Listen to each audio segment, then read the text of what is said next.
दोस्तों नमस्कार, आप सभी का बहुत बहुत स्वागत है आपके अपने YouTube चैनल अभ्यास मंत्रा पर। दोस्तों सीटेट 2026 में होने वाले पेपर के लिए संस्कृत की शिक्षण शास्त्र और व्याकरण से संबंधित प्रश्नों की एक बेहतरीन प्रैक्टिस सेट सीरीज चल रही है, जिसमें कि आज प्रैक्टिस सेट 3 में हम लोग व्याकरण और शिक्षण शास्त्र के उन महत्वपूर्ण प्रश्नों पर चर्चा करेंगे जिस आधार पर पेपर में प्रश्न पूछे जाते रहे या जो प्रश्न कभी पूछे गए हैं पेपर में। तो चलिए दोस्तों, आज के प्रैक्टिस सेट को हम लोग शुरू करते हैं। दोस्तों पहला प्रश्न है और बहुत ही शानदार प्रश्न है।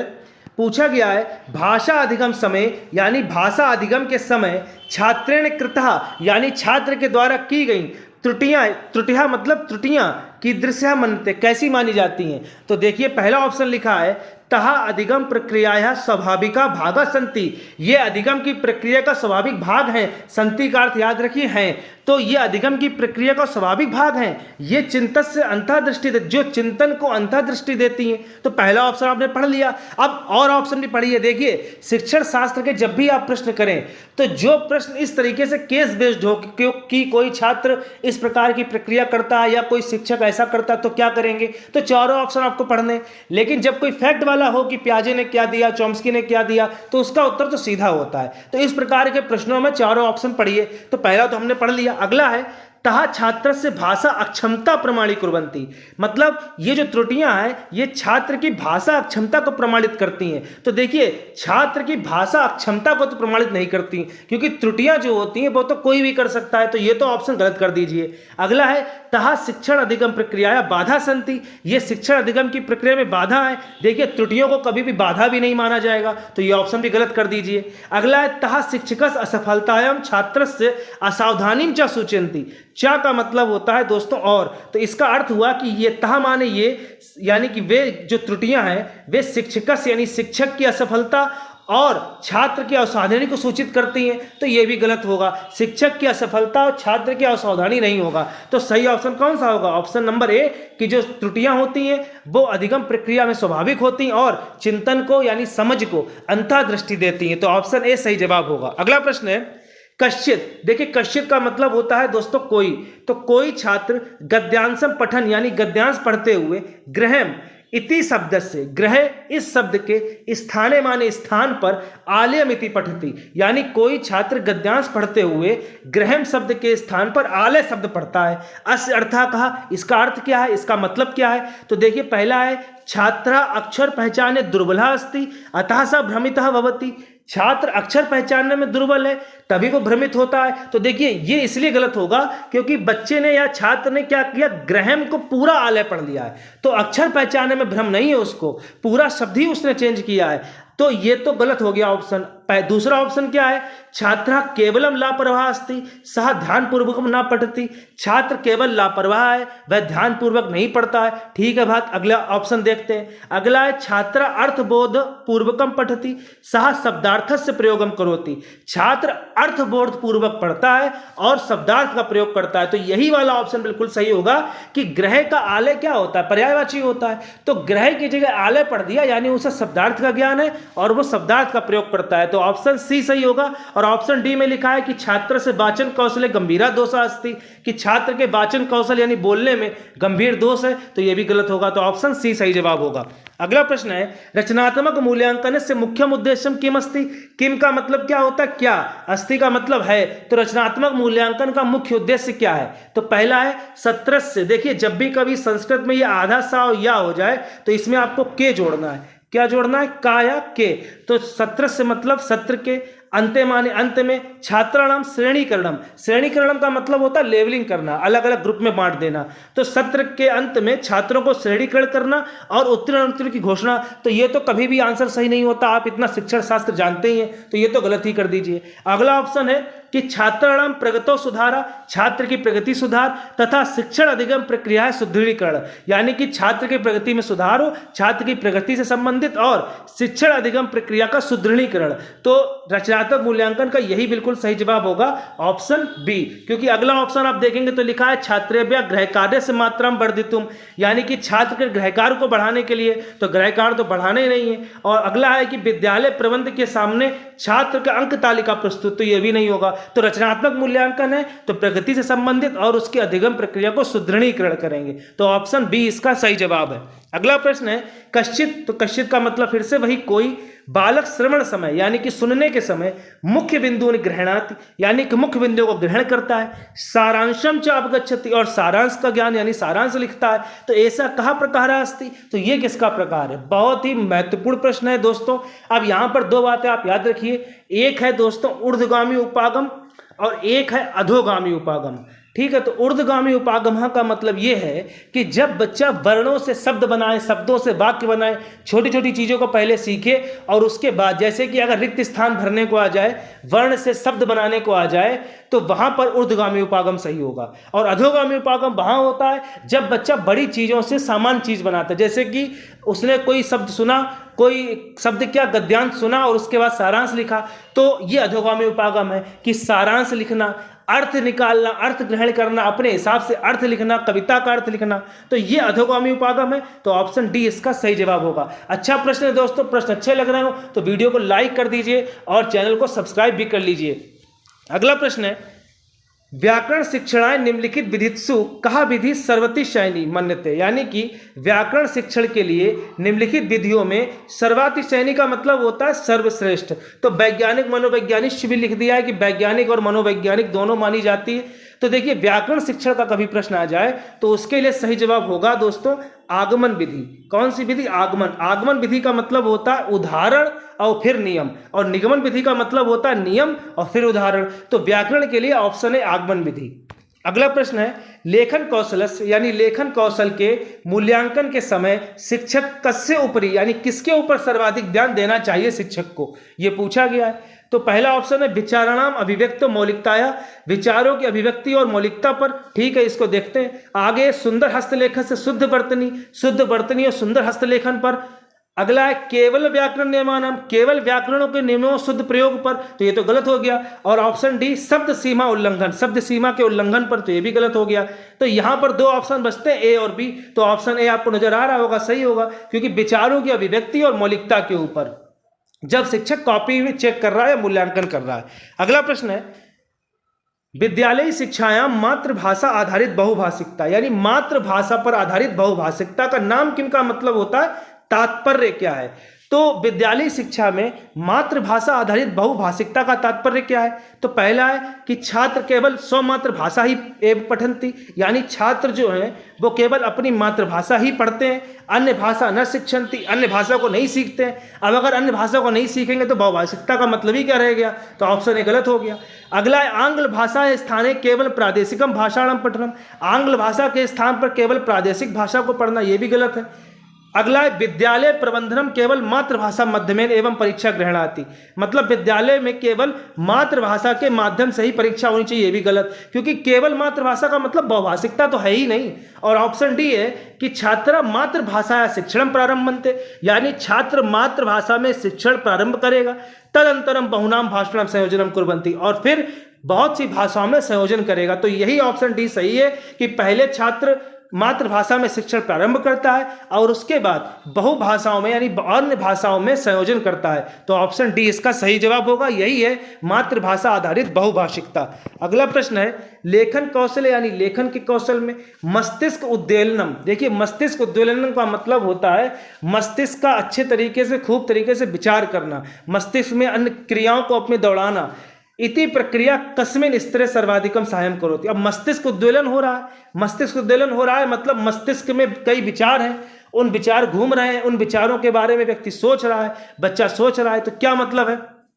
अंतिम प्रारूप लेखने, अंतिम प्रारूप लेखन, विचाराणाम संग्रह योजना निर्माण, शुद्ध वर्तनी सुधार, हस्तलेख सुंदरीकरण। तो ऑप्शन बी सबसे सही है, विचाराणाम संग्रह योजना निर्माण। चा का मतलब और, तो विचारों का संग्रह और योजना का निर्माण। मस्तिष्क उद्वेलन का मतलब ही होता है कि मस्तिष्क में तमाम क्रियाकलाप, तमाम विचारों का संग्रह होना, उसके आधार पर रचनात्मक या सृजनात्मकता का प्रयोग करके अपने विचारों को प्रस्तुत करना। तो ऑप्शन बी इसका सही जवाब होगा। अगला प्रश्न है प्राथमिक स्तरे कविता पाठने सस्वर वाचन से कहा मुख्य लाभ। प्राथमिक स्तर पर कविता पाठन का सस्वर वाचन का मुख्य लाभ क्या है?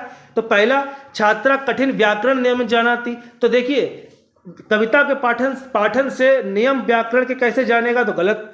अगला है, छात्रे शब्द कोश से तीव्र विकास भवति। छात्र के शब्दकोश में तीव्र विकास होता है। ठीक है, अभी रुकिए। अगला ऑप्शन है, छात्रा लय गति पूर्वकम आनंदम ग्रहणाति। छात्र लय गति पूर्वक आनंद ग्रहण करता है और उच्चारण भी शुद्ध होता है। और डी है, छात्र से लेखन कौशल तो नहीं हो सकता वाचन से, तो ऑप्शन बी और सी बचे। तो ऑप्शन सी सही जवाब होगा। छात्र जो होता है वो आनंद ग्रहण करता है और उच्चारण भी शुद्ध होता है। ऑप्शन सी, क्योंकि प्राथमिक स्तर पर पूछा जा रहा है। अगला प्रश्न है, उत्पादक व्याकरणम इति अवधारणा केन प्रतिपादिता। देखिए, उत्पादक व्याकरणम मतलब जनरेटिव ग्रामर। इंग्लिश मैंने लिख दी है, पेपर में लिखकर नहीं आएगी, याद रखिएगा। तो उत्पादक व्याकरणम का मतलब होता है कि उत्पादक व्याकरण का मतलब ये होता है कि व्यक्ति जो छात्र है या कोई व्यक्ति है उसके मन में सीमित नियमों का सेट होता है। मतलब एक नियम जो है वो सीमित है और उनके आधार पर असीमित शब्द, असीमित वाक्य, असीमित शब्दों का निर्माण जो होता है छात्र या व्यक्ति कर लेता है। तो ये उत्पादक व्याकरण है और इसके प्रतिपादक थे नोम चॉम्स्की, ऑप्शन बी। अगला प्रश्न, यदा माने होता है जब। याद रखिएगा, यदा का मतलब है जब। एका शिक्षिका, एक शिक्षक नवीन पाठ से आरंभात पूर्व, नवीन पाठ के आरंभ से पहले छात्र के साथ सामान्य चर्चा करती है। तथा तस्या मुख्य उद्देश्य की, मतलब एक शिक्षिका नए पाठ को पढ़ाने से पहले छात्रों के साथ सामान्य चर्चा करती है। तो उसका मुख्य उद्देश्य क्या है? तो क्या मुख्य उद्देश्य होगा? छात्राणाम ध्यानम भंगम कर्तुम, यानी छात्र का ध्यान भंग करने के लिए। गलत। छात्राणाम मौनम स्थापितुम, छात्रों को मौन स्थापित करने के लिए। अगला है, कक्षाया समयापनम, तो ये तो गलती हो गया, कक्षा के समयापन के लिए। और अगला है, छात्राणाम यानी छात्रों के पूर्व ज्ञान से, पूर्व ज्ञान का जागृतिकरण यानी पूर्व ज्ञान को जगाना। और पाठ अभिमुखीकरणम यानी कि पाठ की ओर अभिमुख करना। तो यही सबसे सही जवाब है, ऑप्शन डी, कि अगर कोई पाठ पढ़ा रही है शिक्षिका और या शिक्षक, उससे पहले वो छात्रों से कुछ बात करती है तो वो जानना चाहती है कि छात्र इस बारे में पहले से कितना जानते हैं या इससे संबंधित कितना जानते हैं, जिससे कि पाठ की तरफ उनका इंटरेस्ट और ज़्यादा अच्छा हो। तो ऑप्शन डी इसका सही जवाब है। अगला प्रश्न है, शिक्षण अधिगम प्रक्रियायाम निदानात्मक परीक्षा किमर्थम क्रियते। अब निदानात्मक परीक्षा क्यों की जाती है? पिछले प्रैक्टिस सेट में भी इस पर चर्चा हो चुकी है। तो निदानात्मक का मतलब क्या होता है? कि जो कमियां हैं या जो तुम्हारी जो भी शिकायतें हैं उनको दूर करना। तो ऑप्शन ए में लिखा है कि छात्राणाम श्रेणीकरण है, छात्रों को श्रेणीकरण करने के लिए। गलत। दूसरा लिखा है छात्राणाम अधिगम गत, यानी कि छात्रों के अधिगम अंतर्गत दुर्बलता नाम चा ज्ञान है, दुर्बलता को दूर करने के लिए और ज्ञान के लिए। तो यही बिल्कुल सही जवाब है, ऑप्शन बी, कि ज्ञान के लिए और दुर्बलता को दूर करने के लिए, ऑप्शन बी। अगला है, जीन पियाजे महोदय अनुसारम, यानी जीन पियाजे महोदय के अनुसार बालकेषु मतलब बालकों में भाषा विकासा कस्य परिणामास्ति। भाषा विकास किसका परिणाम होता है? अब यहाँ पर दो बातें आप लोग याद रखिएगा कि अगर जन्मजात पूछे तो जन्मजात दिया था नोम चॉम्स्की ने। तो चॉम्स्की महोदय ने कहा था कि भाषा जो विकास है वो यानी भाषा अर्जन जो होते है जन्मजात होती है। और पियाजे के अनुसार आप चुनेंगे संज्ञानात्मक विकास से आत्मकेंद्रीकरण, संज्ञानात्मक विकास के और आत्मकेंद्रीकरण। तो ये ऑप्शन चुनेंगे, ऑप्शन डी, यानी संज्ञानात्मक विकास का और आत्मकेंद्रीकरण का ही परिणाम होती भाषा विकास। और जन्मजात अगर चुनना हो तो चॉम्स्की महोदय। अगला प्रश्न है, अब अगला प्रश्न दोस्तों व्याकरण से है कि विद्यालयम परितः वृक्षा सन्ति। परितः का मतलब ये कुछ शब्द लिखे हैं, ये आप याद रखिएगा। परितः का मतलब चारों ओर, सर्वतः का मतलब सब ओर, उभयता का मतलब दोनों ओर, निक्सा का मतलब समीप, समय का मतलब समीप। तो ये शब्द कभी भी आएंगे तो वहां पर हमेशा जो शब्द प्रयोग होता है वो द्वितीय विभक्ति में प्रयोग होता है। तो विद्यालयम परितः वृक्षा सन्ति लिखा है, तो इसमें जो विद्यालयम है इसमें कौन सी विभक्ति है? द्वितीय विभक्ति, क्योंकि इन सब शब्दों के साथ द्वितीय विभक्ति का प्रयोग ही होता है। और कौन सा कारक होगा? तो कर्ता ने कर्म को, यानी कारक कौन सा होगा? तो कर्म कारक होगा। अगला प्रश्न है, देवपुत्र इति पदे कहा समासः अस्ति। अब देवपुत्र में क्या समास है, कौन सा समास है? तो देवपुत्र का मतलब क्या हुआ? देवता का पुत्र, तो बीच में का आ गया। तो जब भी बीच में कारक चिन्ह आते हैं, कर्ता ने कर्म को करण से, ये सभी चिन्ह जब आते हैं तो वहां पर हमेशा तत्पुरुष समास होता है। तो ऑप्शन ए इसका सही जवाब होगा, तत्पुरुषः। अगला प्रश्न है गंतुम इति पदे कहा प्रत्यय अस्ति। तो ये भी बहुत ही अच्छा क्वेश्चन है। प्रत्यय का प्रश्न तो सीटेट के पेपर में 1-2 आते ही हैं। अब आखिरी में तुम लिखा है तो मैं पहले ही आपको प्रत्यय पढ़ा चुका हूं, पिछले प्रैक्टिस सेट में मैंने पढ़ाया भी हुआ है। तो तुम का मतलब क्या है, तुमुन, तो ऑप्शन डी सही होगा। त्वा प्रत्यय जहां पर आखिरी में त्वा लिखा हो, जैसे पठित्वा, लिखित्वा, गत्वा। तब्यत का मतलब जहां आखिरी में तव्य लिखा हो, पठितव्यम, पठितव्यः, गंतव्यः, गंतव्य, ये सभी जो हैं तब्यत प्रत्यय के उदाहरण है। और इसका सही आंसर क्या है, ऑप्शन डी। अगला प्रश्न, इत्यादि इति पदे कहा संधा अस्ति। देखिए संधि अस्ति। देखिए दोस्तों, अगर कभी आधा वर्ण हो उसके बाद में या हो, या कभी आधा वर्ण हो उसके बाद में वा हो, तो ज्यादातर 99% यहां पर यण संधि होती है। तो आप अगर यहां पर देखेंगे तो इत्यादि लिखा हुआ, तो इत्यादि का मतलब क्या है, इति प्लस आदि, और ता के बाद में यहां मतलब ता आधा है और या पूरा है, तो आधे अक्षर के बाद में या आ रहा है तो यण संधि कर दीजिए। और संधि विच्छेद क्या होगा, इति प्लस आदि। अगला प्रश्न है अन्वेषणम। अब इसको भी समझ लीजिए, यहां भी आधे अक्षर के बाद में वह आया है, इसका मतलब यहां भी यण संधि, लेकिन जब वह आता है तो ऊ जुड़ता है, तो यानी अन्वेषणम का संधि विच्छेद होगा अनु प्लस एषणम। तो जो अनु है वही उपसर्ग है, ऑप्शन बी। और पिछले वाले में क्या था, या बन रहा था, इसीलिए ई आ रहा था, इति प्लस आदि। ठीक है, ये बात आप याद रखिएगा। और इस वाले में क्या है, अनु, क्योंकि वह आ रहा था तो इसलिए ऊ की मात्रा आएगी, तो अनु प्लस एषणम, उपसर्ग क्या होगा, अनु। अगला प्रश्न है कविना इति पदम कस्मिन् प्रातिपादिके कस्यम विभक्तो चास्ति। मतलब ये पूछा गया है कि कविना इस पद में कौन सा प्रातिपदक, प्रातिपदक का मतलब होता है मूल शब्द जिससे कविना बना है, और कौन सी विभक्ति है। तो देखिए कविना किससे बना है, कवि से बना है, तो ऑप्शन बी गलत हो जाएगा क्योंकि यहाँ कविना दिया गया है, और ऑप्शन सी गलत होगा क्योंकि बड़ी की मात्रा लगी है। अब 2 ऑप्शन बचते हैं, तो कविना ये होती है दोस्तों तृतीय विभक्ति एक वचन। अब जैसे कविना है वैसे हरिणा भी हो जाएगा, वैसे रविना भी हो जाएगा, क्योंकि कवि के जैसे एकारांत पुल्लिंग वाले जो भी शब्द है वो सबका रूप एक जैसा ही चलता है, तो तृतीय विभक्ति। और यहां पर आंसर होगा आपका डी, कवि शब्द तृतीय विभक्ति। अगला प्रश्न है उपकृष्णम इति पदे कहा समासा मन्यते। बहुत ही अच्छा प्रश्न दोस्तों। देखिए उपकृष्णम, जब भी कभी पहले ये उपसर्ग आ जाते हैं, जैसे उप आ जाए, अधि आ जाए, अति आ जाए, आ जाए, ये सभी, यथा आ जाए, ये सभी शब्द अव्ययी भाव समास के उदाहरण होते हैं, तो सही जवाब होगा ऑप्शन है अव्ययी भावा। अगला प्रश्न घोषणात्मक ज्ञानम। अब फिर से शिक्षण शास्त्र का प्रश्न है कि घोषणात्मक ज्ञानम व्याकरण शिक्षण किमर्थम ददाति। मतलब जो घोषणात्मक ज्ञान होता है यानी डिक्लेरेटिव नॉलेज है, वो व्याकरण शिक्षण में क्या अर्थ देती है। भाषा या वास्तविक परिस्थिति से द्रुत भाषण सामर्थ्यम, यानी कि भाषा की वास्तविक परिस्थितियों में तेजी से भाषण यानी तेजी से बोलने की सामर्थ्य। अगला है व्याकरण के नियमों के विषय में सूचना और उसकी संरचना का ज्ञान। तीसरा है बिना चिंतनम, बिना सोचे विचारे वाचक भाषा का स्वचालित प्रयोग। और डी केवलम लेखन कौशल शुद्धि। तो केवल लेखन कौशल की शुद्धि तो नहीं होगा कि व्याकरण से केवल लेखन कौशल तो नहीं आता है। अब जो 3 ऑप्शन बचे तो याद रखिए ऑप्शन बी इसका सही जवाब होगा, व्याकरणों के नियम के विषय में सूचना और उसकी संरचना का ज्ञान। ये होता है दोस्तों घोषणात्मक ज्ञान। ठीक, और अगर जो ऑप्शन ए और सी हैं कि भाषा के तेजी से बोलने की सामर्थ्य और बिना चिंतन भाषा का स्वचालित प्रयोग, ये दोनों उदाहरण होते हैं दोस्तों प्रतिक्रियावादी ज्ञान के।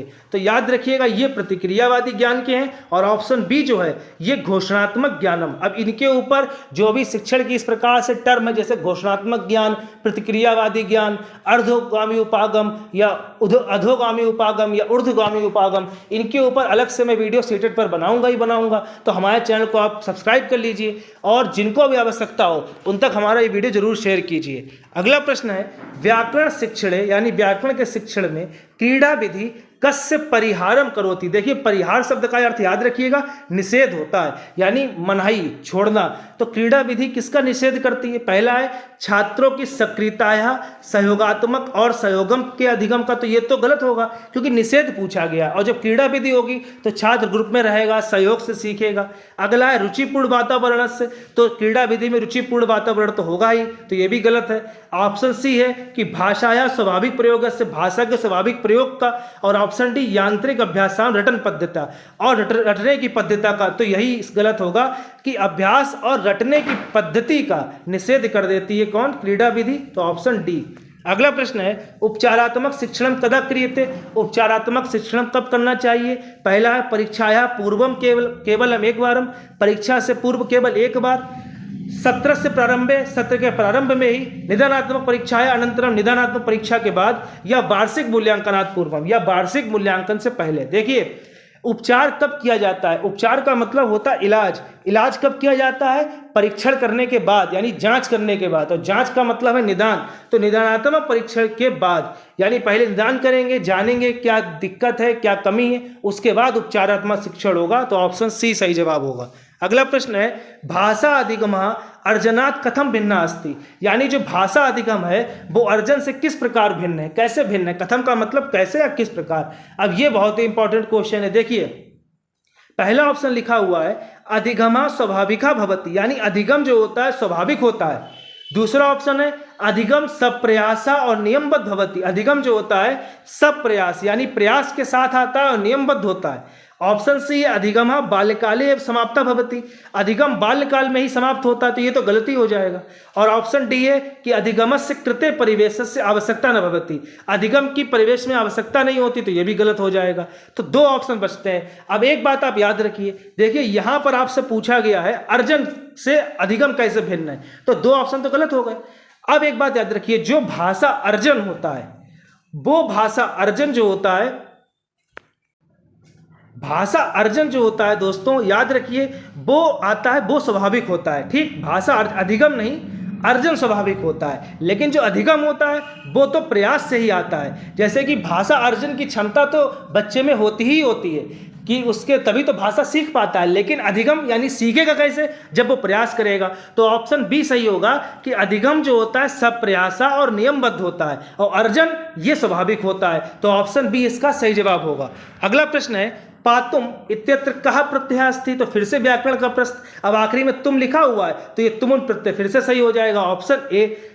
अगला प्रश्न अहमपि तत्र गमिष्यामि अस्मिन् वाक्ये अव्यय पदम किमस्ति, इसमें अव्यय पद कौन सा है। तो देखिए अव्यय आपको पिछले प्रैक्टिस सेट में अच्छे से बताया गया, लेकिन फिर से मैं बता दूं कि अव्यय पद क्या होते हैं, जो पद लिंग वचन कारक आदि के कारण कभी बदलते नहीं है, वो जैसे हैं बस वैसे ही प्रयोग किए जाते हैं। जैसे कि और लिखा हुआ है, ये और शब्द कभी नहीं बदलेगा।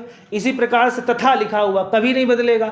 जहाँ वहाँ कहाँ यहाँ ये सभी शब्द अव्यय हैं। तो इसमें आप देखेंगे अहम अपि तत्र गमिष्यामि, तो इसमें अहम शब्द आया है, अपि शब्द आया है, तत्र शब्द आया है और गमिष्यामि। तो गमिष्यामि तो कभी भी अव्यय नहीं होगा क्योंकि वो तो क्रिया है। गमिष्यामि क्या है, क्रिया, तो ये तो नहीं होगा। अब जो अहम है, अहम का मतलब मैं होता है, तो मैं का तो बहुवचन भी बन सकता है, तो ये भी नहीं होगा। देखिए अव्यय पदों का ना बहुवचन बनता है ना कुछ बनता है, कुछ भी नहीं बदलता। अब बचे दो, अपि का मतलब क्या होता है, भी, तत्र का मतलब क्या होता है, वहाँ। तो ये दोनों शब्द जो होते हैं कभी बदलते ही नहीं है, भी और वहाँ तो अव्यय है। तो यही ऑप्शन सही, ऑप्शन डी अपि तथा तत्र द्वयम, यानी दो अव्यय है, अपि और तत्र। अगला प्रश्न छात्रेषु यानी छात्रों में सृजनात्मकता विकासार्थम उत्तम मार्ग कहा, सृजनात्मकता के विकास के लिए उत्तम मार्ग क्या है, कौन सा है। तो पहला है पाठानाम कंठस्थीकरणम, देखिए पाठानाम कंठस्थीकरण तो कभी नहीं होगा।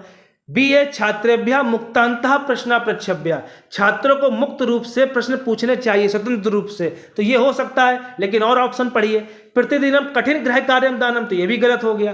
केवलम व्याकरण नियम, केवल व्याकरण के नियमों को रटना, तो ये भी गलत, तो ऑप्शन बी सही बचा। अगला प्रश्न मौन वाचन से मुख्य उद्देश्य किम अस्ति, मौन वाचन का मुख्य उद्देश्य क्या है। तो छात्रेषु थकावट यानी क्लांति, अब यहाँ पर मैंने हिंदी लिख दी है तो क्लांति का मतलब आप थकावट से समझिएगा कि छात्रेषु क्लांति ही न भवेत, कि छात्रों को थकान नहीं होनी चाहिए, ठीक है। गंभीर अर्थ ग्रहण से अभ्यास भवेत, यानी गंभीर अर्थ ग्रहण करने का अभ्यास होना चाहिए, ठीक है। कक्षायाम पूर्णतः शांति भवेत, कक्षा में पूर्णतः शांति होनी चाहिए। और शुद्ध उच्चारण से अवसर प्राप्येत, शुद्ध उच्चारण का अवसर प्राप्त करना चाहिए। तो अब आपको बताइए कि मौन वाचन से मुख्य उद्देश्य किम अस्ति, इसका इन चारों ऑप्शन के हिसाब से आपको सबसे सही कौन सा लग रहा है, आप कमेंट बॉक्स में लिखिए। इसका उत्तर नेक्स्ट प्रैक्टिस सेट से सबसे पहले बता दिया जाएगा। अगला प्रश्न प्राथमिक स्तरे गृह कार्य से मुख्य उद्देश्य किम अस्ति, प्राथमिक स्तर पर गृह कार्य का मुख्य उद्देश्य क्या है। तो छात्रान गृह व्यस्तुम राखितुम, यानी छात्रों को घर में व्यस्त रखने के लिए, तो ये तो कभी नहीं होगा। ऑप्शन बी अभिभावकान संतुष्टम करतुम, यानी अभिभावकों को संतुष्ट कर दो कि हाँ छात्र को होमवर्क दिया जा रहा है तो अभिभावक भी खुश है कि हाँ हमारा बच्चा दिन भर पढ़ रहा है, तो ये तो गलत हो जाएगा। ऑप्शन सी क्या है, कक्षायाम अधीत यानी कक्षा में अध्ययन किया हुआ पढ़ा हुआ, विषय यस्य यानी विषय का, विस्तारम सुदृढ़ीकरणम चा कर्तुम विस्तार और सुदृढ़ीकरण करने के लिए यानी और उसको मजबूत करने के लिए। तो ये ऑप्शन सही लग रहा है, लेकिन डी वाला पढ़िए पहले, छात्र से लेखन कौशल से गतिम वर्धयितुम छात्र के लेखन की गति बढ़ाने के लिए, तो ये भी गलत होगा। तो ऑप्शन सी इसका सही जवाब होगा कि छात्र ने जो कुछ भी अध्ययन किया हुआ है उस विषय को और सुदृढ़ीकरण करेंगे और उसका विस्तार भी होगा। दोस्तों अगर चैनल पर आप नए हैं तो सब्सक्राइब जरूर कर लीजिए और हमारे चैनल को शेयर कीजिए जिनको भी आवश्यकता हो, और अगर प्रश्न अच्छे लग रहे हो तो लाइक जरूर कीजिए। दोस्तों अगला प्रश्न है, शिशु सर्वप्रथमम काम भाषाम सहजतायाम गृह्णाति। अब शिशु जो होता है सर्वप्रथम यानी सबसे पहले कौन सी भाषा को सहजता से ग्रहण करता है? सहजता का मतलब आसानी से, तो राष्ट्रभाषा नहीं, विद्यालय से राजभाषा नहीं, आंग्ल भाषा भी नहीं, मातृभाषा। देखिए मातृभाषा और राजभाषा, जैसे भारत की राजभाषा हिंदी है, ठीक, विद्यालय की राजभाषा क्या है, वो राष्ट्र की अपने भारत की राजभाषा क्या है, हिंदी है। तो आपकी मातृभाषा भी हिंदी हो सकती है, लेकिन जो भारत में कई राज्य हैं तो हर राज्य की अपनी मातृभाषा अलग हो सकती है। तो शिशु जो है वो सबसे पहले मातृभाषा में ही सीखता है। तो दोस्तों आज के प्रैक्टिस सेट में इतना ही, और ये जो प्रश्न है इसका उत्तर आप कमेंट बॉक्स में बताइएगा। चैनल को सब्सक्राइब कर लीजिए, वीडियो को लाइक और शेयर कीजिए। बहुत बहुत